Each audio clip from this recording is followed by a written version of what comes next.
Hello and welcome. UVA Speaks is a podcast of Lifetime Learning, a division of the Office of Engagement at the University of Virginia.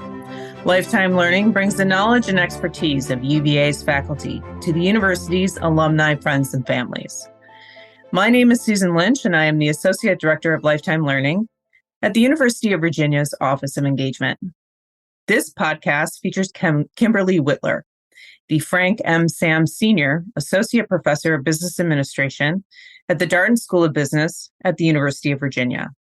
Whitler spent nearly 20 years in general management, strategy, and marketing roles within the consumer packaging goods and retailing industries, managing global, U.S., and Eastern European-based businesses.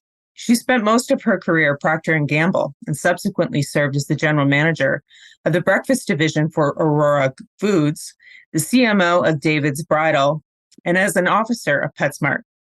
She's the author of Positioning for Advantage, Techniques and Strategies to Grow Brand Value, which was named a Best Strategy book, and is the co-author of the book Athlete Brands, How to Benefit from Your Name, Image, and Likeness. In this podcast, Professor Whitler will talk with us about the impact of socio-political activism and its impacts on brands and companies. So thank you, Professor, for speaking with me today.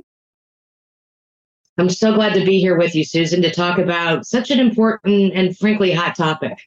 Yeah, great. Thank you so much. So first, can you provide some background? What is socio-political activism and why are we seeing more of this today? Yeah, no, that's such an important question, because if you go back 20, 30 years ago, we just did not see issues like Coke getting embroiled in the Georgia voting reform bill, Nike, Colin Kaepernick, social injustice, kneeling for the flag, Disney, and most recently we saw Bud Light. So we're seeing more and more of this. Here's what I'd like to do. I want to start by kind of anchoring this conversation. And here's what I tell my students on day one when they walk into a marketing class. When you walk in here, you're a scientist and you are learning to become a chief marketing officer. And what that means is that your perspective is your personal perspective is largely irrelevant because you serve and advocate for all consumers. And it's impossible for me, as with my consumer hat on, to represent all consumers. And therefore, what we learn to do is to start understanding what the role is of a CMO. So when I look at this issue, I'm purely looking at it through the lens of a CEO and a CMO. And what is the CEO responsible for? They literally have fiduciary responsibility for the firm. They are hired to protect and strengthen the firm and brand. That is their job. That's what they're hired to do. The CMO is hired to strengthen the business and brand, primarily through deeply understanding all consumers and advocating for them and bringing their voice into the company. And so it's through that lens that we're going to talk about this topic today. All right. All right. So with that, and that's important because if we were talking as Kim Whitler, I have plenty of political views on different issues. But when you put on the lens of CEO and CMO, you are responsible for millions of lives, if you're Disney or Coke, around the globe, shareholders, consumers, employees, suppliers, agencies, augmented staff. You have this enormous ecosystem that's counting on you to do the best for the firm. And that's a very different role that we have to look at when considering this issue. All right, so I wanted to say that because that's important, because we need to right now I'm thinking about that issue through that lens. So when we think about socio-political activism, it's really when a firm publicly demonstrates their support or opposition to a partisan socio-political issue. Now, this can be related to social issues such as LGBTQ+, or gender or race. It could also be related to political issues such as Coke's involvement in the Georgia voting reform bill, or Disney's involvement in the Florida Parental Rights and Education bill, or the Don't Say Gay bill, depending on what side of the political aisle you stand on. These are examples of the type of issues that companies can engage in. I think you asked something about why are we seeing more of this? Mm-hmm. I was talking to an executive, a CEO from a large company. And he said, Kim, you don't understand. Today, I have to take a stand. And I thought, where is this coming from? If you go do a Google search, you'll see media article after media article after media article and saying that companies must stand up, that they basically must pick sides. And supporting those headlines are managerial research that I think is deeply flawed. I think it's not complete in its research and in the way in which it's conducted. And so it's actually misleading CEOs and CMOs. But much of this research says that when consumers are asked, they identify that they want companies to pick a side. There's also, though, another study that said that that consumers don't want companies to pick a side other than their own. So in other words, what consumers really want is for companies to agree with them. And as you can imagine, this becomes a math problem when you have a consumer base, an employee base, an investor base, a supplier base, a global business base that doesn't understand American politics. When you have that and you all of a sudden start picking a side on very divisive issues, it can become challenging. So let me just give you a couple of headlines that highlight this. A few years ago, coming out of Davos, which is the World Economic Forum annual meeting, this is a very big, important meeting where top CEOs go to. There was a headline that said, at Davos, the message to and from CEOs is clear. Let's take a stand.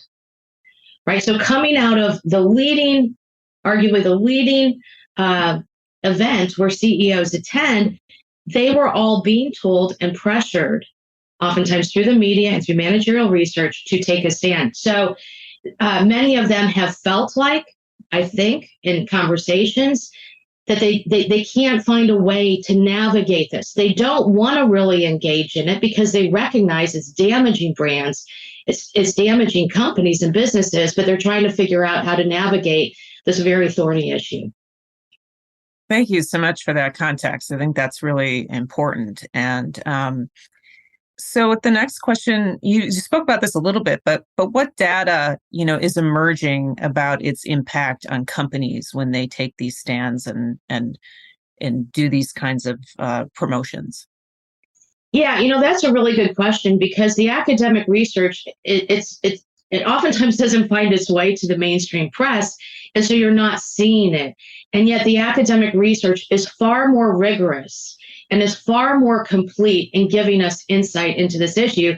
And a lot of it is deeply contradicting what you're seeing in the managerial press. The managerial press says, oh, consumers want you to take a stand. Sure, consumers want companies to take a stand on abortion, all right? But CEOs recognize that that is deeply problematic. And so the academic research is looking at the consequence of when companies take a stand. And we now, again, academic research takes time to wind through the system. It has to go through an extensive peer review process. And so we're just now starting to get kind of a spate of studies come in, but we're starting to see a bit of a convergence, early convergence. We have a number of papers that have studied, that are across different domains like management and marketing, that study different stakeholder consequences. Some look at employees, some look at consumers, some look at investors. And yet the papers are coming out with the same comments, and the same conclusions are that there's a negative asymmetric effect. What does that mean? It means that those people, consumers, employees, or investors who are in support of the company's position are neutral to slightly more positively affected. All right, so their behavior will be the same, or it will be slightly more positive. Those who are against what the CEO, or against the position that the company's taking, are deeply and negatively impacted. So let me give you a live example of what I mean by this. All right. So we now have multiple years of Nike and the Colin Kaepernick campaign. And I want to disentangle, there's two things that are conflating that issue. One is standing up for social injustice, which both sides of the aisle agree social injustice is bad. What was polarizing is kneeling for the flag. Liberals see that as American, patriotic, a good thing to do, to stand up, or really to kneel and to make a stand. Conservatives see it absolutely the opposite, that this is unpatriotic, this is un-American, it's deeply disrespectful to the people who fought and died for our country. Two different views. So said differently, had Nike chosen a different Serena Williams, if they'd chosen Serena Williams, I do not believe they would have received the same backlash. So I want to separate out those two issues. So here's what happened. 3 years after Colin Kaepernick, the campaign, this is, by the way, BAV data. BAV is a company out of Europe, and they track and measure brand image and brand usage across top brands over time. And so what's really nice about their data is that I can get not just usage, but I can also understand how consumers feel about the brand, and we can look at it by political ideology. So we can start understanding what's going on. If you look at Nike usage 3 years after that, usage among liberals is up 2%. Usage among conservatives is down 27%. That's an example of that asymmetric effect. If you look at a question, and this is fascinating, if you look at a question, Nike is a brand that cares about its customers. And we look at that among among Democrats and among Republicans. Democrats, the rating increased by 33% among Democrats, and it decreased by 54% among Republicans.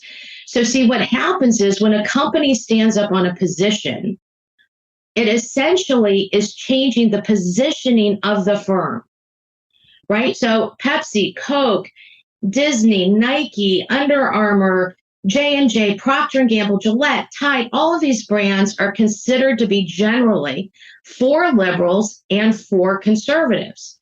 But when they stand up on a political issue, socio-political issue that is divided by politics, what happens is they reposition them for themselves in the minds of consumers to, this is no longer a brand for people like me if you're on the other side.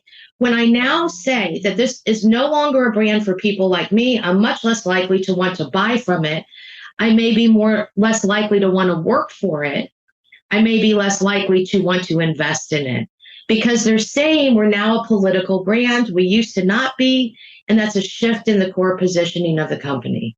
Does that make sense? Yes, it does. Thank you. And these are just complex times, right? So I just have a lot of empathy for people to try and make these decisions. It's complex times for everybody. So thank you for that information. So there's starting, as you're saying, there's starting to become some academic data of the negative impacts of these types of things. So why are companies doing this? Yeah, so what's interesting to me, I've had kind of a front row seat in being able to observe executive teams working through this problem. And let me explain. So I've written a case on the Koch Georgia voting reform bill and run the case a number of times with executives. I've also written the case on the Disney Parental Rights and Education Don't Say Gay bill and have run that case a number of times. And I'm just finishing up the Dylan Mulvaney Bud Light case. And so what happens is executive groups come in and I start off, I say, you're the CEO. What would you do? You're faced with this situation. I'm putting them in the CEO seat. What would you do? And there's 4 positions that they can take. They can either align with the liberal perspective. They can align with the conservative perspective. That's not how I tell them. I say, like, if you're the CEO of Disney, you can reject the bill. That's the liberal perspective. You can support the bill. That's the conservative perspective. You can say no comment, or you can make some kind of general, unifying sort of comment. Like, we support all parents. We call on our elected leaders to come together to create, a space for all families of all shapes and sizes to be educated.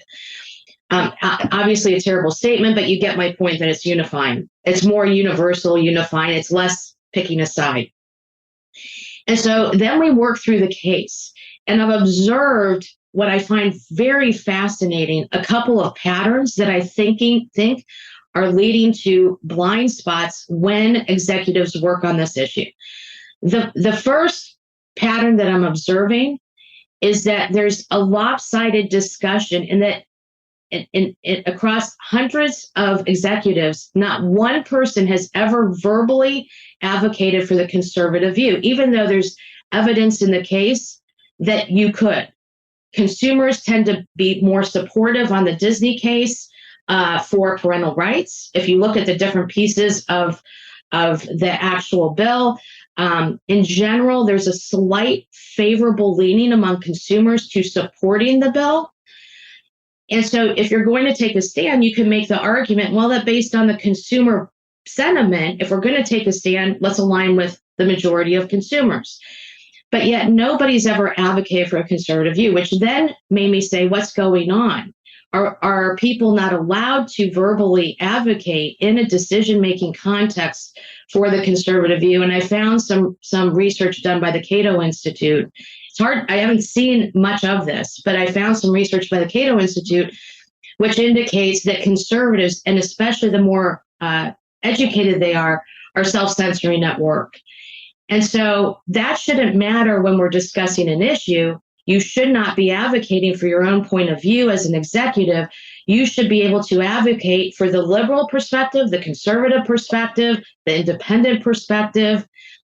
And so what I think is happening in many of these discussions is that people are advocating for their own point of view, and then the conservatives are being quiet. And so I have ways and mechanisms in class to get around this.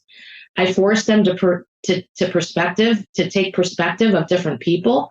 I force them to advocate for the liberal view, and then I force them to spend the same amount of time advocating for the conservative view to understand all sides before you make a decision. But one blind spot is that folks are not necessarily verbally advocating for all sides. That must be overcome in decision making when you're considering political issues. You need to get vocal advocacy. The second thing is that these executive groups are often defining right incorrectly. And so let me read to you a quote by Iger. And this is fascinating to me. This was in the midst of the Disney issue. He said in a CNN interview, "To me, it wasn't about politics. It is about what is right and what is wrong. I just think you have to do what is right and not worry about the potential backlash to it." What is he saying? He's defining right and wrong from his own personal perspective. He is actually saying that doing the right thing for the company is not his objective, right? It's okay to harm the company as long as I do the right thing. And so I actually, in the middle of these conversations, I go, okay, we've unpacked it. We've looked at it from all sides. What is the right thing to do? And that is the moment where I then challenge them to say, what is the definition of right? Mm-hmm. What are you hired to do? What is your job? Is right your perspective, your personal perspective, or is right doing what the company has paid you to, has paid you to do? And if you're CEO, what does that mean? If you're CMO, what does that mean? And so that is a very meaty conversation because this is tough, mm-hmm. right? This is tough because people want to advocate and promote and get the company to do what they personally think is right. And you can imagine what would happen in a company if everybody was promoting their own personal point of view and not working in concert toward what's good for the company.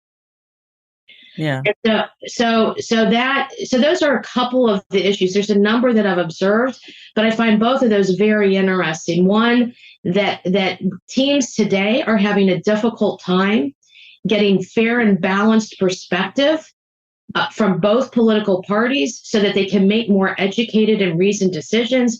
And the second thing is that they're walking into these discussions not having an aligned view of what the goal and objective is. The goal and objective is to protect and strengthen the company and brand and business.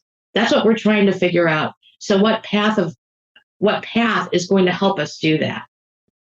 That's great. I can see how valuable those type of case studies will be for your students as they move forward and have to make those decisions. When they're sitting in that seat, they can call back upon what they were learning in your class. So that's great.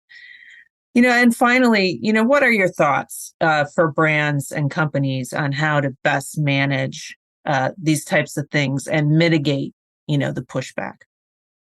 So one thing that I suggest when I talk with CEOs is treat this like cybersecurity. All right. Almost assume it's going to happen. You don't wait until the crisis occurs. You have to get ahead of the crisis. So these companies, surprisingly to me, they're not managing through it very well. And again, they have all the world's resources at their disposal. These are not small companies. And yet, they make statements that you think that they would have tested and had a sense as to how the reaction would be and know what was going to happen before they're making them. So the first thing is get ahead of it, put a team together. The team is critical. You must have political balance. Most importantly, I want political balance and vocal advocacy. So I would steer away from individuals who are activists.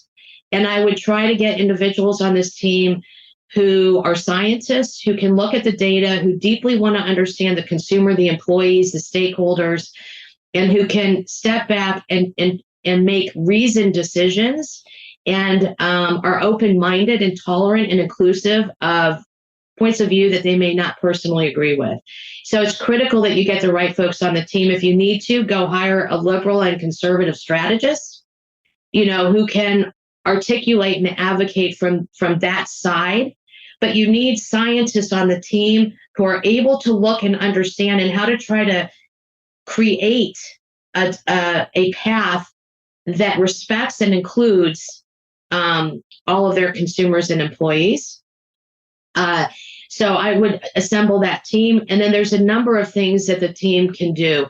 I would start with research. I start by just saying, look, let's understand our consumer base, not what somebody else is publishing. How do our consumers feel about this? How do our consumers think about us engaging in this? How do our employees feel about this? And you have to design this research better than the current managerial research. So you need somebody who's adept at getting to insight that will help you unlock the right path. And then if it were me, I would test statements. I would learn through testing ideas and say, recently, let me go back in time. Roe v. Wade, a year and a half ago, that decision came out. You could test different statements and see what the reaction is. What this does is it will empower the leaders of the company to come up with a point of view and to educate the employee base on why they're taking the position they are. And so I'll highlight a couple companies, Netflix and Spotify. Both of them got in trouble. The media came after them because of content that they had on their platforms. And both of those companies came out and publicly said that they serve a number of different types of consumers. Not everybody will love all the content, but they are a big platform with a broad variety of consumers, and they're there to meet all of the needs. And what they then did is on their career page.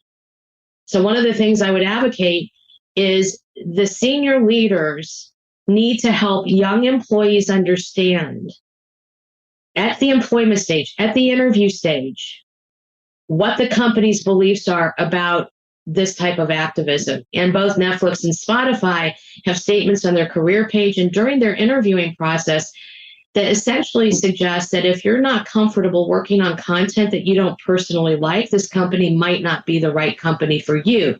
So they're therefore signaling and setting the stage for this is not the company that, if you want to go try to change the company to comport with your view of the world, this is probably not the best company for you. Go find a company where your personal values completely align with the company's.